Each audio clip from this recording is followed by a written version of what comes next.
No matter how you look at it, demons occupy a central space within religious belief systems, which is interesting because in the scriptures of major Abrahamic religions, they are so rarely talked about.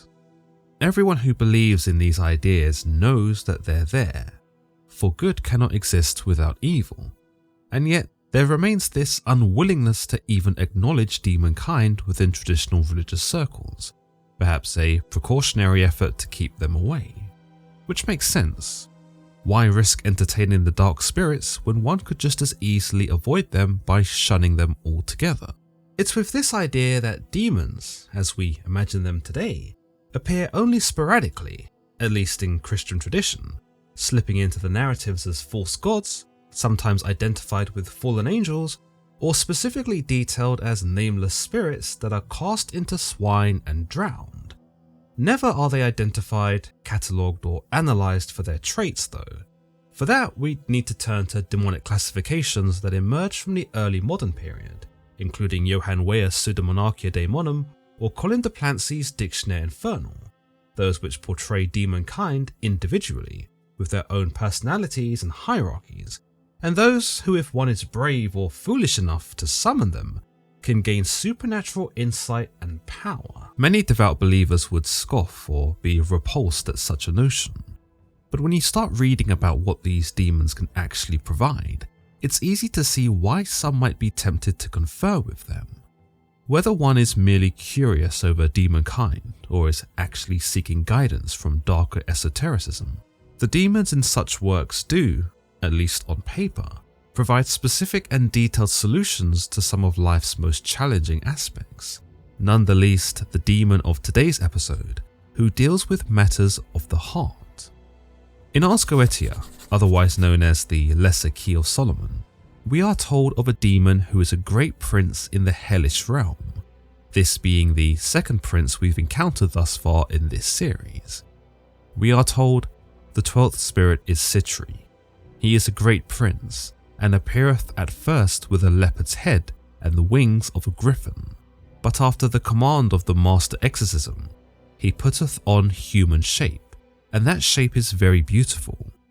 He inflameth men with women's love, and women with men's love, and causeth them both also to show themselves naked if it be desired. He governeth 60 legions of spirits. From the very first sentence, quite an imposing figure is illustrated to us, a creature that bears the head of a leopard and the wings of a griffin. Whether or not this is Sitri's true form can be up for some debate, seeing as he is shown to be a shapeshifter, but from the information given to us, we can only assume that this is his base form.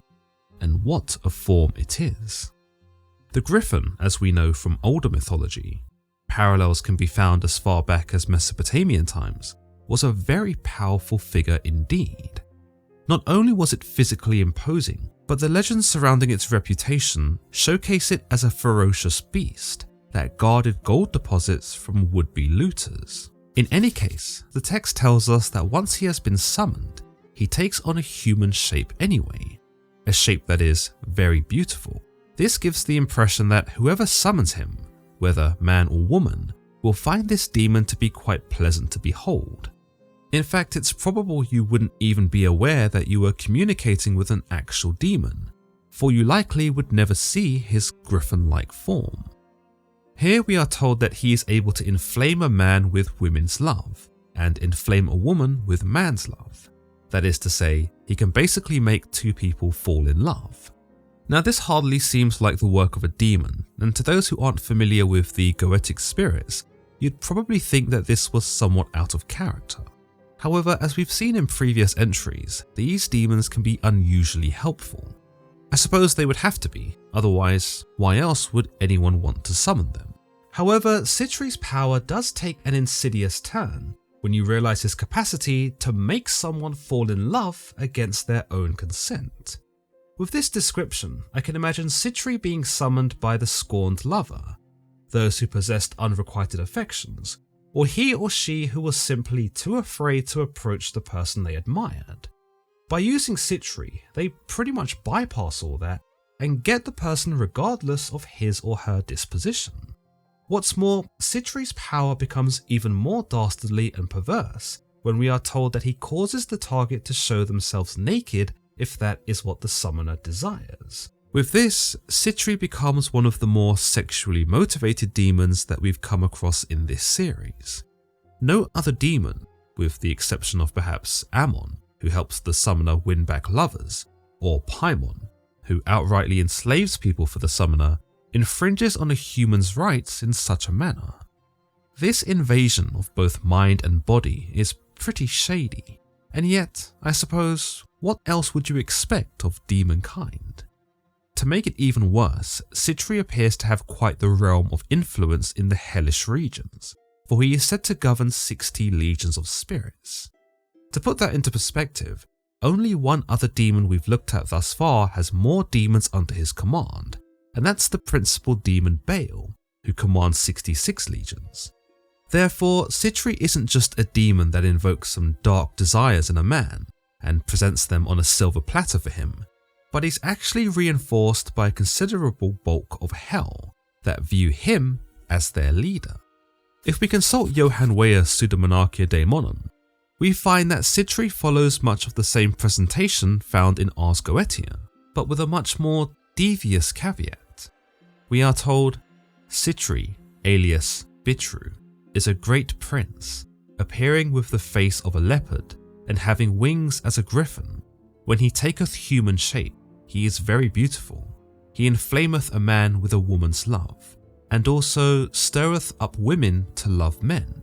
Being commanded, he willingly discloses secrets of women, laughing at them and mocking them, to make them luxuriously naked, and there obey him 60 legions. Indeed, as we can see, Sitri works against women in Weyer's account, where under the threat of disclosing their secrets, makes them present themselves naked to whoever had summoned him.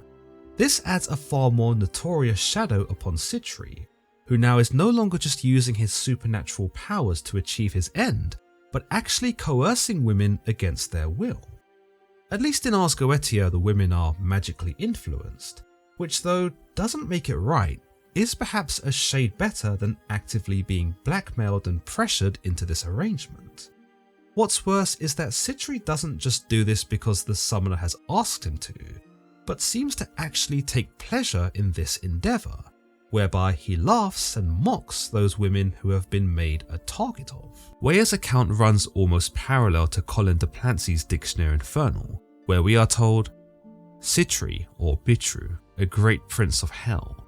He appears in the form of a leopard with the wings of a griffin, but when he takes human form, he is of great beauty. It is he who inflames passions. When commanded, he reveals the secrets of women, whom he willingly turns to ridicule. 70 legions obey him. The Infernal dictionary account frames Sitri in a slightly better light, for he is not shown here to be perverse or predatory, but merely inflames passions, perhaps making both the man and the woman involved in this dark ceremony to become more receptive to one another. However, you can say that this is still an intrusion of oneself, because ultimately, the victim is still being made to do something they wouldn't have otherwise done. At the very least though, they aren't necessarily being blackmailed into this situation, but that doesn't mean Sitri isn't willing to disclose the woman's secrets, as he willingly does if prompted by the summoner, and takes satisfaction in this by ridiculing the woman thereafter. As always guys, if you've enjoyed today's episode in the Goetia series, then don't forget to leave this video a like and subscribe for more content just like this. Until next time.